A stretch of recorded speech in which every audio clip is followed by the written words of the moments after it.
Fendi silks ഫാബ്രിക്കിൽ sequence വർക്കും thread വർക്ക്സും വരുന്ന നല്ലൊരു പാർട്ടി വെയർ ആയിട്ടാണ് നെക്സ്റ്റ് കാണിക്കുന്നത്. ഫാബ്രിക് വരുന്നത് എങ്ങനെയാണ്? നല്ലൊരു ബ്രൈറ്റ് റെഡ് ഷെയ്ഡിലാണ് കളർ വരുന്നത്. 44 ഇഞ്ച് വിഡ്ത്ത്, 230 റുപ്പീസ്, 230 രൂപയാണ് റേറ്റ് വരുന്നത്. ഫെൻഡി സിൽക്സ് ഫാബ്രിക്കിന്റെ നെക്സ്റ്റ് കളർ വരുന്നത് നല്ലൊരു എയർഫോഴ്സ് ബ്ലൂ ആണ്. അപ്പൊ നല്ല ഭംഗിയുള്ള ഷെയ്ഡാണ്.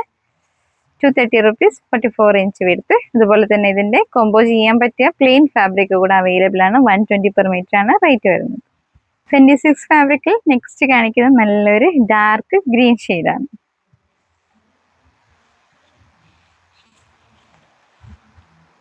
നെക്സ്റ്റ് കളർ വരുന്നത് നല്ലൊരു ലൈറ്റ് ലാവൻഡർ ഷെയ്ഡാണ്. ഫെൻഡി സിൽക്സ് ഫാബ്രിക്കിന്റെ അടുത്ത ഒരു കളർ കാണിക്കുന്നത് നല്ലൊരു പീച്ച് ഷെയ്ഡാണ്. ഇങ്ങനെയാണ് കളർ വരുന്നത്. 230 പെർ മീറ്റർ ആണ് റേറ്റ് വരുന്നത്. 44 ഇഞ്ച് വിഡ്ത്ത്. ഫെൻഡി സിൽക്സിൽ നെക്സ്റ്റ് ലാസ്റ്റ് കാണിക്കുന്നത് മെഹന്തി ഗ്രീൻ ഷെയ്ഡാണ്. അപ്പൊ വീഡിയോയിൽ കാണുന്ന അത്രയും ബ്രൈറ്റ് അല്ല, ഇത്തിരി ലൈറ്റ് ഷെയ്ഡാണ് വരുന്നത്. 230 റുപ്പീസ്, 44 ഇഞ്ച് വിഡ്ത്ത്.